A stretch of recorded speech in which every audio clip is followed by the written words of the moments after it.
Hello বন্ধুরা, কেমন আছে সবাই? বেঙ্গলি ফুড 820 তোমাদের সবাইকে আবারও স্বাগত জানাই।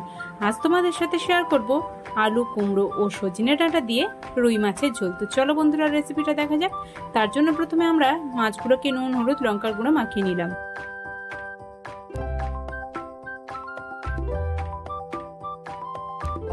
এরপর কড়াইতে দিয়ে দিলাম সর্ষের তেল ও সাদা তেল। এরপর নুন হলুদ মাখানো রুই মাছগুলোকে একে একে ভেজে নেব।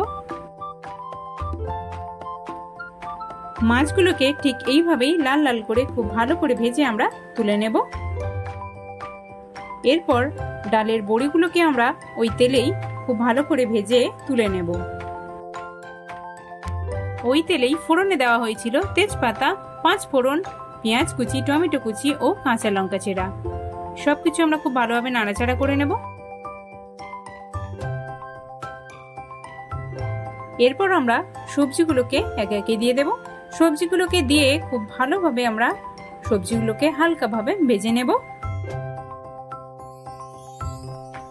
একটু ভাজা হয়ে গেলে দিয়ে দেব পরিমাণ মতো লবণ, হলুদ গুঁড়ো, লঙ্কার গুঁড়ো ও ধনে গুঁড়ো। এই সব কিছু দিয়ে আবারও আমরা এই সবজিগুলোর সাথে খুব ভালোভাবে নাড়াচাড়া করে নেব। এরপর দিয়ে দিলাম পরিমাণ মতো জল।